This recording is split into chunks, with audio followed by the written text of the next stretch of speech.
Party के राष्ट्रीय अध्यक्ष और भारत सरकार में केंद्रीय मंत्री आदरणीय जगत प्रकाश नड्डा जी का पिछले कल बिलासपुर का दौरा ऐतिहासिक रहा है।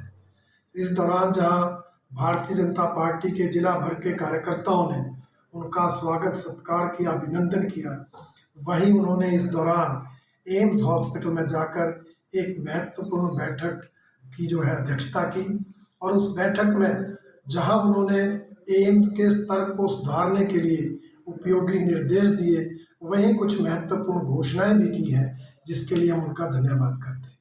उन्होंने घोषणा की है कि एम्स हॉस्पिटल में 29 नए सहायक प्रोफेसरों की पोस्ट क्रिएट कर दी गई हैं।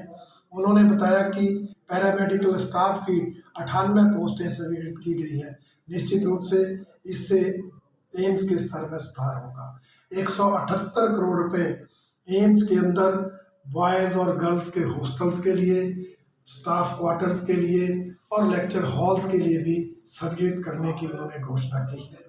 इसके अलावा उन्होंने निर्देश दिए हैं कि ओपीडी में ऑनलाइन रजिस्ट्रेशन दिसंबर माह से शुरू की जाए, जिसका जनता को बहुत ही लाभ आने वाले समय में होगा। सैंपलिंग के लिए ड्रोन की व्यवस्था भी आने वाले समय में जल्दी शुरू होगी, ऐसी भी उन्होंने घोषणा की है। और 538 किलोवाट का रूफ सोलर प्रोजेक्ट है, वो भी लगाने की उन्होंने घोषणा की। कुल मिलाकर एम्स का दर्जा आगे बढ़े, स्तर ऊंचा हो, उसके लिए उन्होंने उपयोगी घोषणाएं की है, जिसके लिए हम उनका धन्यवाद करते हैं।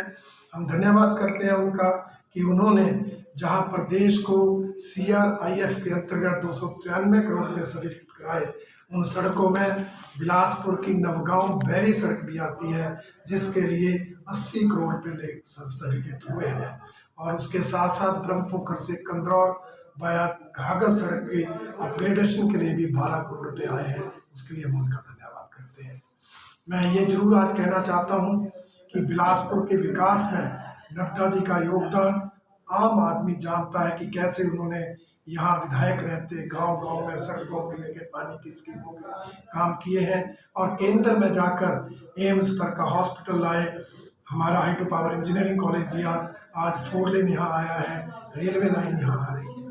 परंतु कांग्रेस पार्टी के कुछ नेता, विशेषकर पूर्व विधायक, उन पर आज जो बयानबाजी कर रहे हैं, मैं उसकी कड़ी निंदा करता हूँ कि मैं उनसे कहना चाहूँगा कि वो कम से कम अपना कद देकर बयान करें।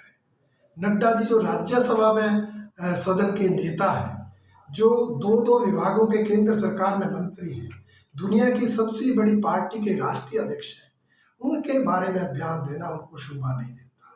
वो सस्ती लोकप्रियता हासिल करने का प्रयास जरूर कर रहे होंगे, परंतु ऐसी निम्न स्तरीय निराधार बयानबाजी करके वो जनता के बीच हास्य का पात्र बन रहे हैं।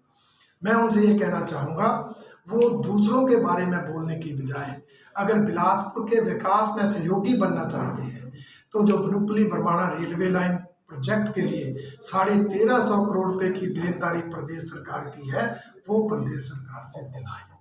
मैं उनसे कहना चाहूँगा कि वो अगर कुछ पॉजिटिव कंट्रीब्यूट करना चाहते हैं, तो प्रदेश सरकार जो लगातार टैक्स लगा रही है, उस पर सरकार का ध्यान आकर्षित करें कि वो ऐसे टैक्स ना लगाएं जिनसे जनता पर बोझ पड़ रहा है।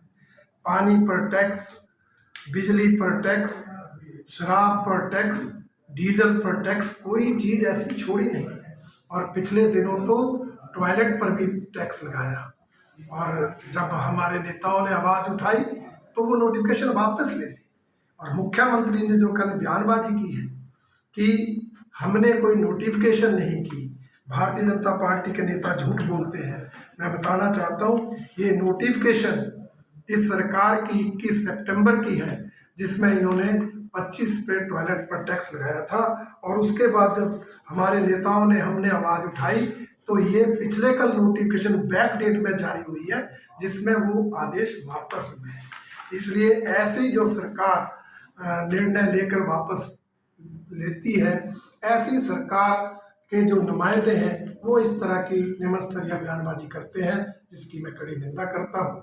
और एक बार फिर नड्डा जी को बिलासपुर के लिए पिछले कल दी गई सौगातों के लिए धन्यवाद करता हूँ। हमसे जुड़े रहने के लिए हमारे YouTube चैनल को सब्सक्राइब करें और नई वीडियो की नोटिफिकेशन के लिए बेल आइकॉन को दबाएं।